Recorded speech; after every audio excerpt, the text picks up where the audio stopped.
familia, and welcome to Writing with Gray. I'm Gray! Yay! And I do upload a video every Tuesday and Thursday, so please do subscribe. I also want to quickly mention this. I have 50 subscribers. 50. I never thought I'd get 50 subscribers.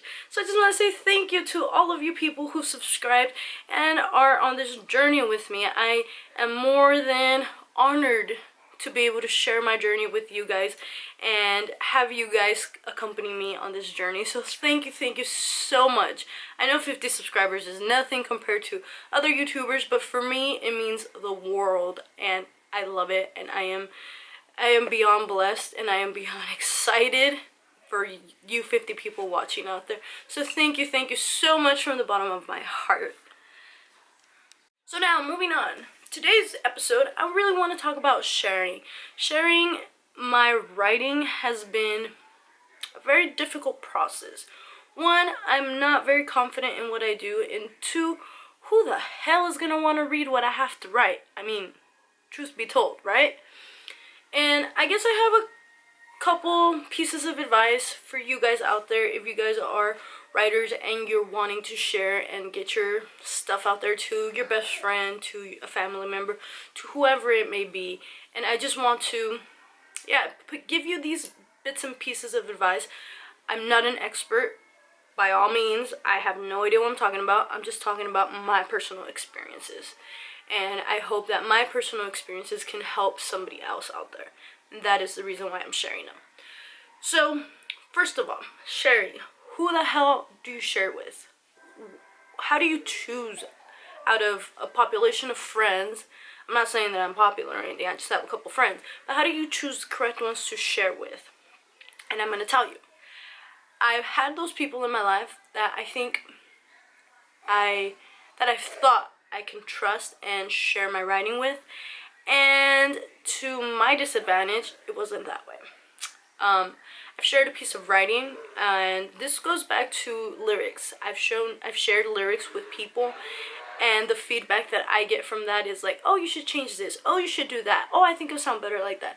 And truth be told, when you share, you don't want to hear what you should change, or you don't want to hear what other people think you should do. You want to hear stuff that are going to help you grow rather than put you down.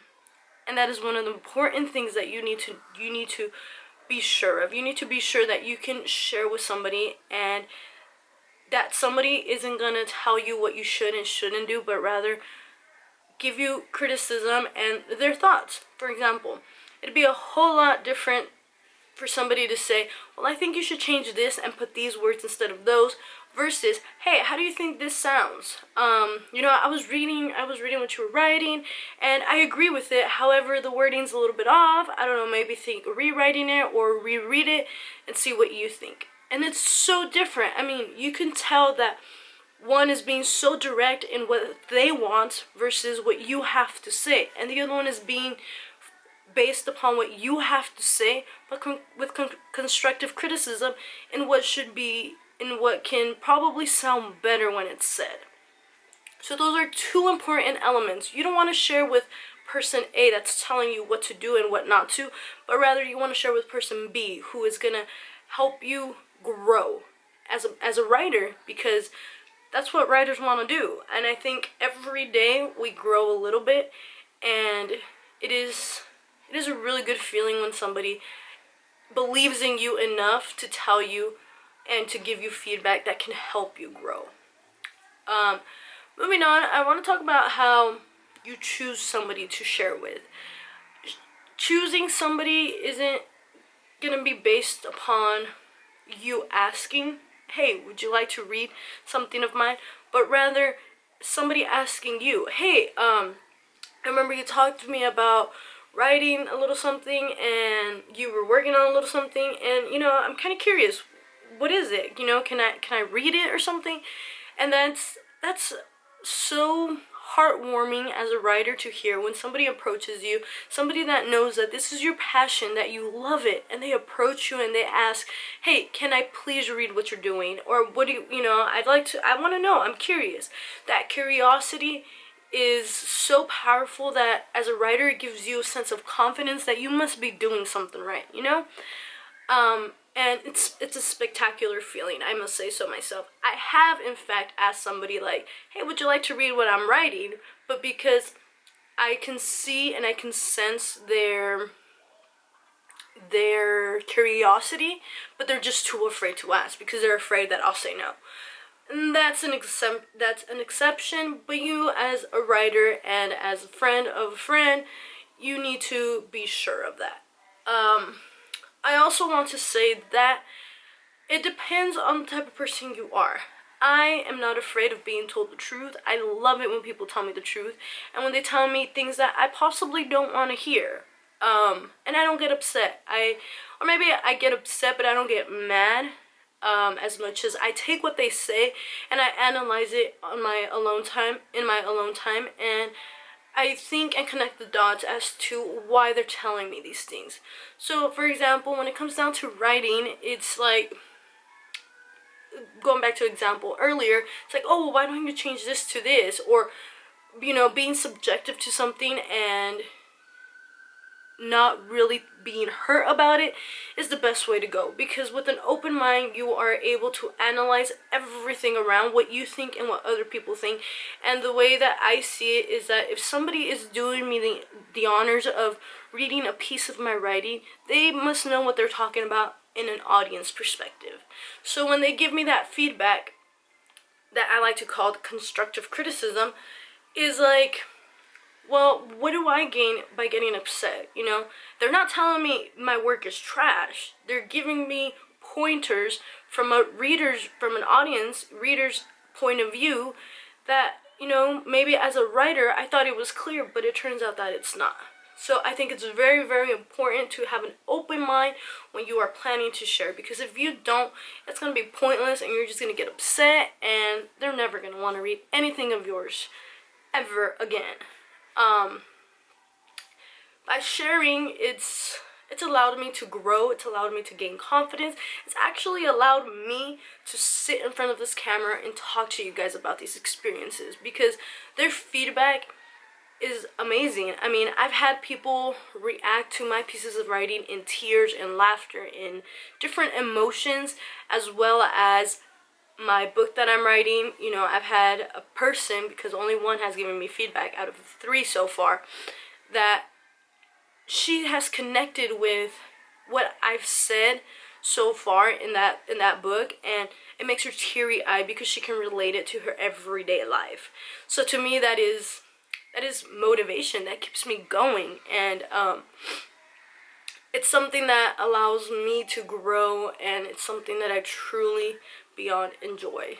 So again, you just have to know who to share with, have an open mind, and allow yourself to grow. What else did I want to talk about? I've gained the confidence, I love the feedback, and most importantly, I like how I feel when I share something. And even to share, even if it's raw material, extremely raw material, the moment that you share something is because you know there's potential in it, whether you want to believe it or not. And that's my case. Sometimes I don't want to believe that it has potential, and I want that feedback because I wanted to boost my self-esteem and I wanted to boost my confidence. But for the most part, when I share, it's because I know that it has some type of potential, and it's amazing. It's amazing to be reinforced. And sharing, I mean, it has its pros and cons, but it all depends on you, the writer, and who you want to share these things with. So down in the comments below, let me know, if you're a writer, have you ever shared anything with anyone and did not like the response that you got? And what did you do about it? How did you go on about it? And on the other side of the spectrum, if you got feedback and you love the feedback that you got, how did you go on about that? How did it help you grow and improve and enhance your writing from that point on? Did you take a specific piece of feedback that you were like, wow, I had never thought about it like that, and just exploded in creativity? Or what did you do?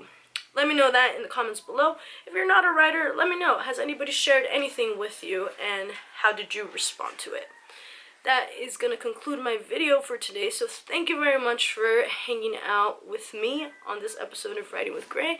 And I will see... Ooh, I almost forgot my outro. Not good. Thank you guys for coming on this journey of my own. And don't forget to go on your journey of your own. Until next time. This talking, man. Until next time. Bye. Before I go, I do want to clarify that a lot of my friends who potentially watch these videos know I am an OKC fan. But my brother went shopping yesterday and he decided to buy me a Golden State Warriors Kevin Durant shirt. So I am a Kevin Durant fan, so I am gonna wear it. I'm gonna rock it, especially because I'm California and it's the California team to like. I also want to remind you guys to, if you like my videos and you enjoy them, to please head on over to Charlie Never Writes channel and check out her videos, show her some love and some support from this community that we have created with 50 subscribers. Yay! I'm so happy about that. I don't know if you can tell, but I am. So yeah, please go ahead on over to her channel, show her some love and some support, and now I am really gonna end this. So thank you guys again, and I will see you guys on Thursday.